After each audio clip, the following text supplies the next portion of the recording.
Hablamos ya de los linfocitos T y de los linfocitos B. Ahora toca el turno al tercer tipo de linfocitos que tiene una participación predominantemente en la inmunidad innata, que son las células NK, conocidas también como linfocitos citolíticos naturales. Las células NK son células que se generan en la médula ósea y que derivan del mismo precursor que los linfocitos T y los linfocitos B. Sin embargo, ya habíamos mencionado que son diferentes tanto en función como en morfología. Estas células son linfocitos granulares grandes, a diferencia de los linfocitos T y B, y no poseen ni BCR ni TCR, por lo que forman parte predominantemente de la inmunidad innata, donde combaten células infectadas con virus y células tumorales. Estas células se localizan en la circulación. Del 5 al 10% de los linfocitos en sangre son linfocitos NK.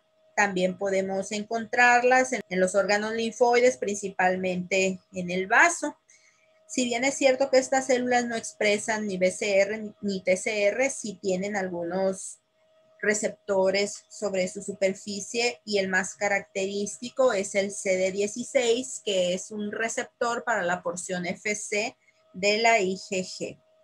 La eliminación por parte de las células NK, de células tumorales y de células infectadas por virus, se llevan a cabo gracias a que estas células poseen una actividad citotóxica.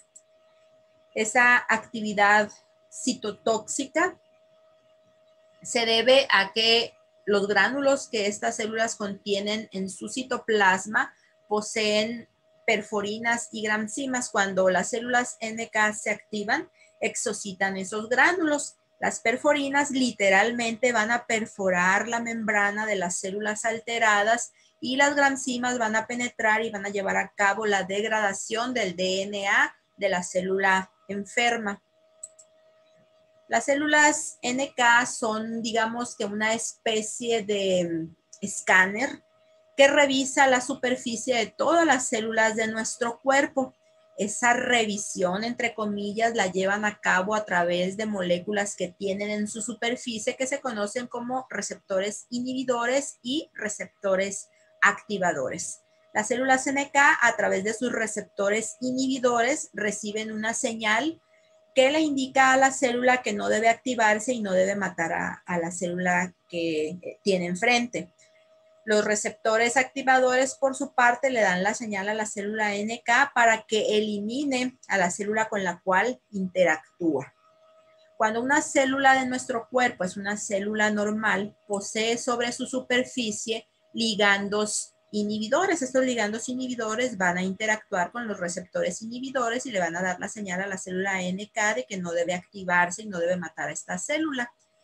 También las células normales en su superficie tienen ligandos activadores. Estos ligandos activadores le dan la señal a esta célula de que debe activarse y debe matar a esta célula. Sin embargo, como esta es una célula normal, tiene ambos ligandos, entonces le da ambas señales a la célula. Las señales están en equilibrio, entonces la célula NK no se activa y no mata a esta célula normal. Aquí vemos nuevamente la explicación anterior. Tenemos una célula normal que sobre su superficie tiene ligandos activadores y tiene ligandos inhibidores.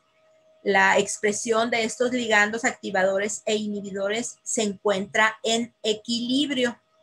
Ambos interactúan con los receptores sobre la superficie de la célula NK. Entonces eso le indica a la célula NK que esta es una célula normal, porque los ligandos activadores e inhibidores están expresados en una cantidad similar, digamos. Cuando esta célula normal deja de ser una célula normal porque quizás se infectó con un virus, pueden suceder una de dos cosas. Esta célula alterada va a dejar de expresar al ligando inhibidor, o bien puede suceder que la célula enferma sobreexprese al ligando activador. En ambos casos, la señal activadora sobrepasa a la señal inhibitoria, entonces las células NK se activan, exocitan sus gránulos y la célula alterada muere. Aquí tenemos nuevamente el proceso normal. Tenemos una célula normal, tenemos equilibrio de señales inhibitorias y de señales estimuladoras. La célula NK no se activa y no mata a la célula. Tenemos células alteradas, en este caso son células tumorales. En este caso la célula alterada dejó de expresar la señal inhibitoria, entonces la NK se activa y mata a la célula enferma. En este otro caso, una célula tumoral también sobreexpresa la señal activadora, la célula NK se activa y mata a la célula. Este es un proceso normal. A este proceso donde se deja de expresar el ligando inhibidor se le llama missing self, mientras que a aquel proceso en el que la célula alterada sobreexpresa al ligando activador se llama induced self. No hay un término equivalente en español que describa bien estos procesos, por eso es que se llaman o se nombran en inglés. Bueno, aparte de missing e induced self, las células NK tienen otros mecanismos que provocan la muerte de las células alteradas. Tenemos, por ejemplo, una célula tumoral, ¿sí? Es una célula alterada que sobre su superficie va a expresar una molécula que se conoce como Fas o CD95. Las células NK de manera normal sobre su superficie tienen el receptor o el ligando para Fas, tienen el Fas ligando o CD95 ligando. Cuando la célula NK llega y revisa la superficie de esta célula que está alterada, hay una interacción entre estas dos moléculas. Eso hace que la célula tumoral muera por apoptosis. Estos son los ligandos de muerte. El cuarto mecanismo por el cual las células NK pueden eliminar a las células alteradas es la ADCC, la citotoxicidad celular dependiente de un anticuerpo. Vamos a suponer que esta nuevamente es una célula tumoral.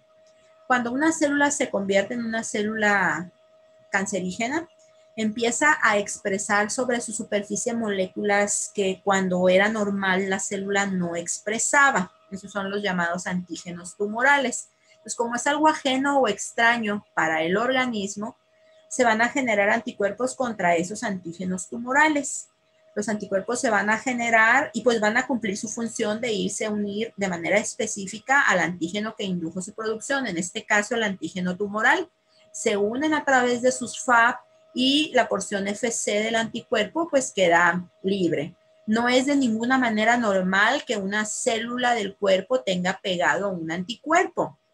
Entonces, cuando la célula NK llega y revisa la superficie de la célula, se percata que hay un anticuerpo unido. Ella se percata de esto porque tiene sobre su superficie el CD16, que si recuerdan les dije era un receptor para la porción FC de la IgE. Entonces, cuando se lleva a cabo esta interacción, la célula NK se activa y mata a la célula enferma. Eso es ADCC. Aquí tenemos nuevamente la ADCC. Tenemos a la célula tumoral. En rojo tenemos a los antígenos tumorales. Como son antígenos extraños o moléculas extrañas que una célula normal no expresa, el cuerpo produce anticuerpos. Esos anticuerpos van y se unen a su antígeno. Y cuando la célula NK llega a revisar la superficie de esa célula, hay una interacción entre el CD16 y el fragmento FC del anticuerpo que está unido a la célula tumoral. La célula NK se activa, exocita sus gránulos y la célula alterada es eliminada.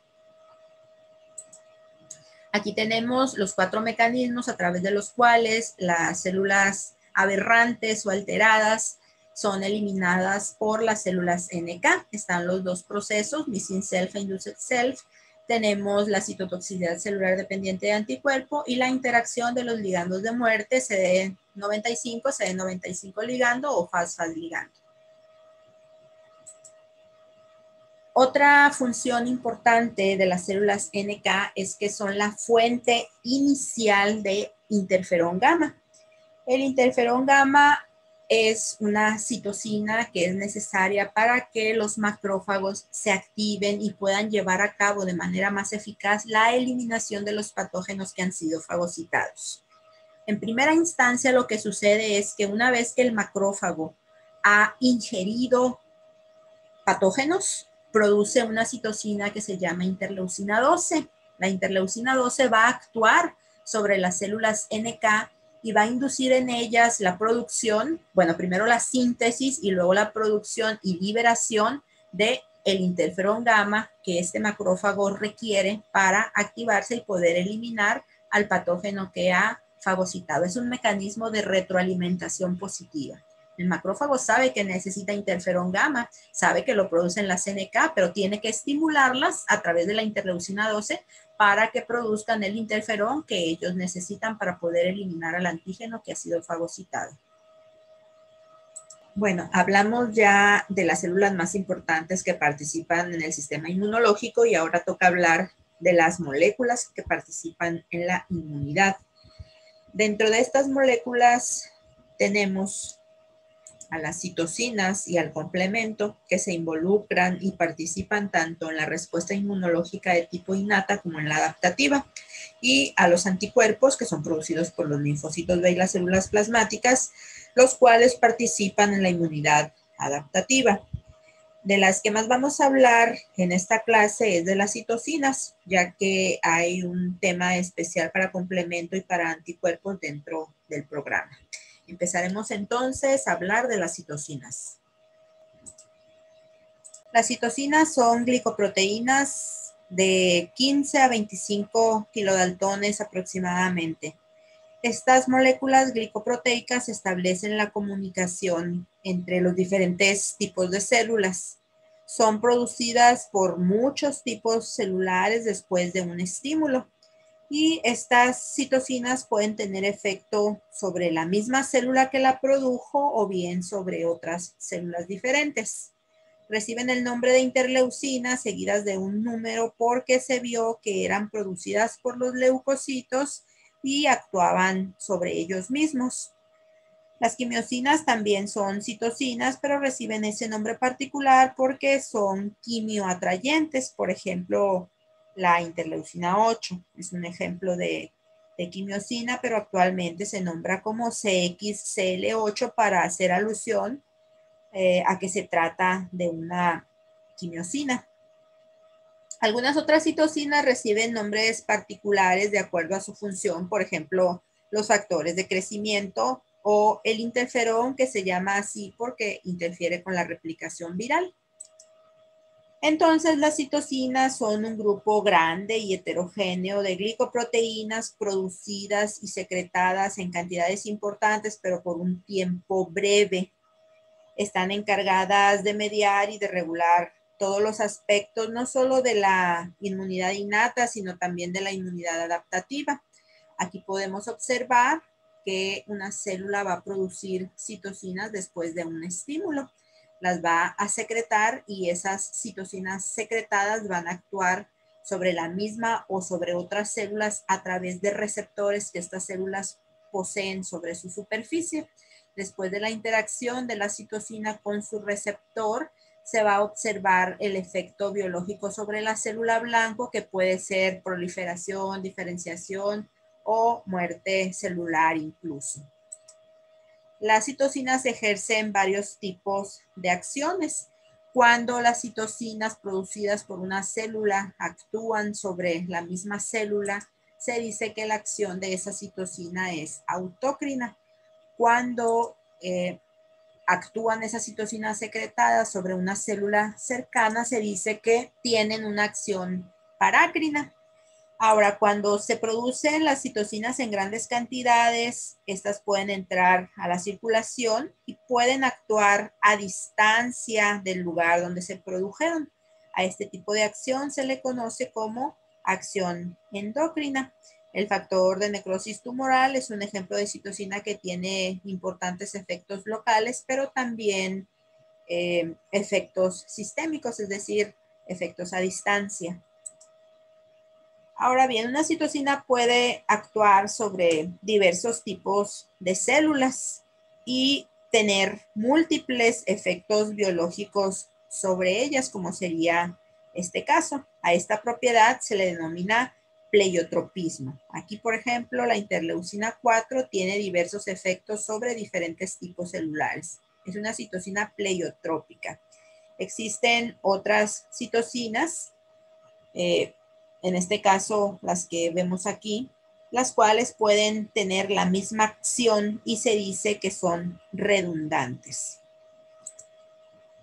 Cuando dos citocinas potencian su efecto entre sí, se dice que son sinérgicas. Es decir, individualmente, en este caso, la interleucina 4 tiene cierto efecto sobre la célula, pero este efecto se va a ver amplificado si actúa junto con la interleucina 5. Entonces se dice que hay sinergia entre ellas. Si por el contrario una citocina inhibe el efecto de otra, como en el caso de la interleucina 4 y el interferón gamma, se dice que son antagónicas. Una, por ejemplo, estimula y la otra inhibe, es decir, tienen efectos contrarios. En esta imagen observamos de lo que ya hemos hablado mucho, no lo voy a repetir, solamente recordar que las células después de ingerir antígeno producen ciertas citocinas como las que están aquí que inducen la inflamación, es decir, inducen que este vaso sanguíneo cercano a la zona de infección se dilate y aumente la permeabilidad vascular para que salgan células hacia el sitio afectado, así como líquido plasmático que lleva ciertas moléculas importantes para la defensa. En esta tabla observamos distintas citocinas que participan en la inmunidad innata. Tenemos al TNF-alfa, a la interleucina 1, también faltaría aquí la interleucina 6, que son importantes promotores de la inflamación, y además son pirógenos endógenos, es decir, que inducen estados febriles. El interferón tipo 1, que es producido por las células dendríticas plasmacitoides, que incluye al interferón alfa y al interferón beta. Recordemos que promueven resistencia a la infección vírica. La quimiosina interleucina 8, actualmente conocida como CXCL8, es un factor quimiotáctico, es un factor que atrae sobre todo a neutrófilos, aunque también atrae otros tipos celulares. El interferón gamma, si ustedes recuerdan, que es producido inicialmente por las células NK, tiene una función importante para activar la función microbicida de los macrófagos. La interleucina 12, que es producida por estos macrófagos, induce en las células NK la producción de interferón gamma. La interleucina 15 y la interleucina 18 favorecen la proliferación de las células NK, mientras que estas dos citocinas, que son la interleucina 10 y el TGF-beta, son importantes reguladores o controladores del proceso inflamatorio. Recordemos ahora a los anticuerpos. Ustedes ya saben que un anticuerpo se conoce también como inmunoglobulina y saben por qué razón se conoce así. Podemos definir a los anticuerpos como moléculas glicoproteicas que se generan en el organismo después de que entramos en contacto con algún antígeno. Esos anticuerpos que se produjeron van a tener la característica de reaccionar única y exclusivamente con el antígeno que generó la producción de ese anticuerpo. Entonces, así podríamos definir a los anticuerpos. Existen 5 clases diferentes de anticuerpos, que son la IgG, la IgE, la IgD, la IgM y la IgA. Aquí en la imagen ustedes pueden observar que los 3 primeros que les mencioné son anticuerpos monoméricos. Eso significa que es una sola molécula de anticuerpo. Pero la IgM y la IgA, además de ser anticuerpos monoméricos, pueden existir como anticuerpos multiméricos. Eso quiere decir que van a andar juntas más de una molécula. En el caso de la IgA es un dímero porque está formada por 2 moléculas de anticuerpo unidas por una cadena J, así se llama esa cadena polipeptídica. Mientras que la IgM es pentamérica, lo que significa que son 5 moléculas de IgM las que andan siempre juntas, unidas por la cadena polipeptídica J. Independientemente de la clase de anticuerpo de la que estemos hablando, todas las clases tienen una estructura general. Ustedes ya conocen la estructura general de los anticuerpos y saben que están conformados por 4 cadenas polipeptídicas en total, que 2 de esas cadenas polipeptídicas tienen un peso aproximado de 50 kilodaltones y que se conocen como cadenas H o cadenas pesadas. Las 2 cadenas pesadas se encuentran unidas entre sí a través de puentes disulfuro. Hay también en la molécula de anticuerpo 2 cadenas de peso molecular de 25 kilodaltones, las cuales se encuentran unidas a través de puentes disulfuro a cada una de las cadenas pesadas. También saben que cada cadena tiene dominios y que esos dominios reciben un nombre con base en el tipo de cadena y de la región de la que estemos hablando, porque en la molécula de anticuerpo se reconocen 2 regiones, que es la región variable, que es la que está en morado aquí, y la región constante, que es la que está en azul. Sabemos también que la molécula de anticuerpo posee 3 fragmentos diferentes cuando es digerida con una enzima llamada papaína. 2 de esos fragmentos tienen la capacidad de unir al antígeno y se conocen como fragmentos FAP. El tercer fragmento, que se genera por la ruptura con la papaína, es un fragmento que cristaliza, que no une antígeno, entonces se le conoce como fragmento FC o fragmento cristalizable. ¿Qué tipo de células llevan a cabo la generación o la producción de anticuerpos? Bueno, pues sabemos que los linfocitos B son células que tienen esa capacidad de producir anticuerpos, pero esa capacidad es una capacidad limitada, es decir, no producen grandes cantidades de anticuerpos, producen una cantidad moderada de anticuerpos y esos anticuerpos que los linfocitos B producen los van a depositar sobre su superficie para que esos anticuerpos funcionen como BCRs o como receptores que reconocen a los antígenos. Una vez que estos anticuerpos unidos a la membrana del linfocito B, es decir, que esos BCRs reconocen al antígeno, este linfocito va a activarse y esa activación consiste en la proliferación o multiplicación del linfocito B y luego la diferenciación a una célula efectora. Esa célula efectora de los linfocitos B se conoce como célula plasmática y las células plasmáticas tienen la característica de producir una gran cantidad de anticuerpos y de secretarlos. Aquí podemos observar 2 micrografías electrónicas. Esta es la micrografía electrónica de un linfocito y esta es la micrografía electrónica de una célula plasmática. Ya habíamos visto cuál es la morfología de los linfocitos B. Ya habíamos dicho que tienen un núcleo bien grandote que abarca casi a toda la célula, dejando un anillo citoplasmático pequeñito alrededor del núcleo que no contiene organelos especializados. Cuando este linfocito B se diferencia en una célula plasmática, la morfología cambia y ahora el núcleo ya no está en el centro de la célula. Se dice que ese núcleo es excéntrico.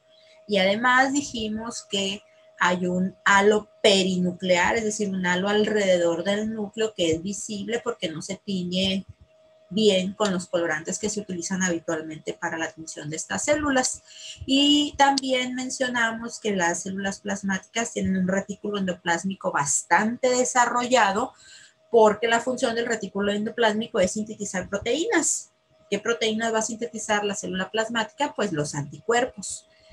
Y las células plasmáticas son productoras en gran cantidad de anticuerpos. Se dice que son fábricas de anticuerpos porque se dedican a producir y secretar a los anticuerpos. Entonces, ¿cómo podemos definir nosotros a una célula plasmática? Bueno, pues es una célula derivada de un linfocito B activado. Es una célula que ya está en su fase final de diferenciación, que produce una gran cantidad de anticuerpos y que esos anticuerpos los va a secretar ¿Y para qué va a secretar esos anticuerpos? Para que esos anticuerpos a través de la sangre lleguen a los diferentes sitios, a los diferentes tejidos donde está el antígeno que indujo su producción y los anticuerpos se encarguen de eliminar al antígeno. ¿De qué manera los anticuerpos pueden eliminar a los antígenos? Bueno, existen 4 formas diferentes en las cuales los anticuerpos pueden combatir al enemigo. Una de esas formas es pegándose al antígeno o al microorganismo patógeno y neutralizándolo.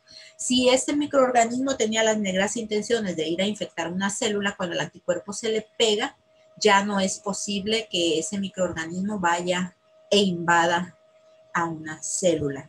Esos anticuerpos pueden neutralizar también las toxinas que son producidas por esos microorganismos patógenos y de esta manera evitan que las toxinas se unan a receptores que existen sobre la superficie celular y le causen daño a la célula. Entonces, una función de los anticuerpos es la neutralización.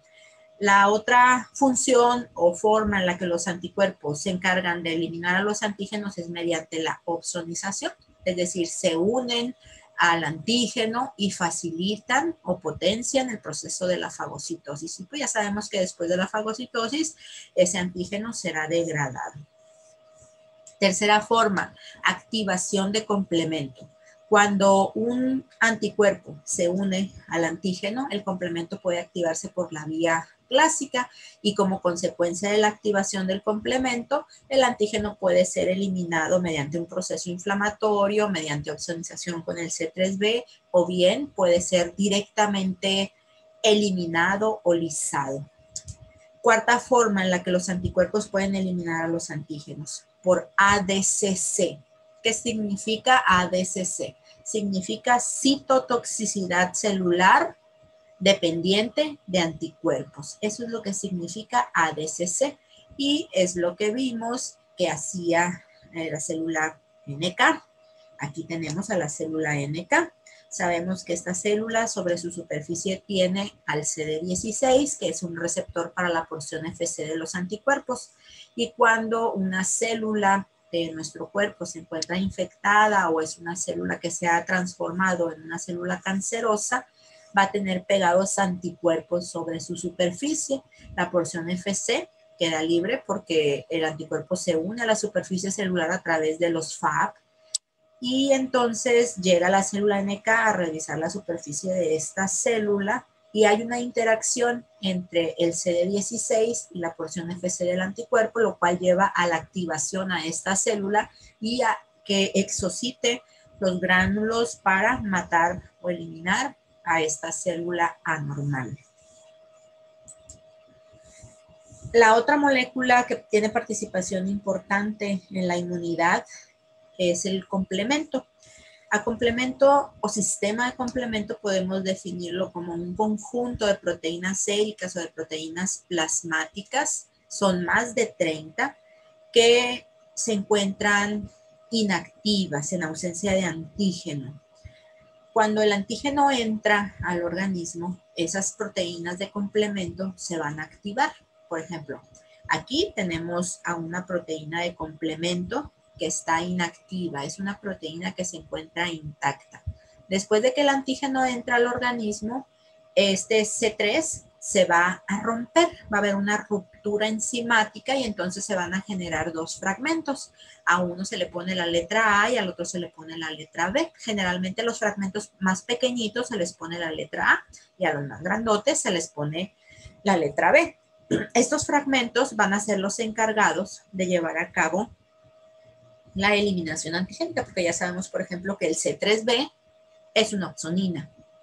Y ya también les había mencionado que el C3A y el C5A, que se produce por la ruptura de C5, son promotores de la inflamación. Hay otros componentes de complemento que van a formar poros en la membrana de los microorganismos patógenos y de esa manera los van a eliminar. El complemento puede activarse por 3 vías diferentes, que son la vía clásica, la vía alterna o alternativa y la vía de las lectinas.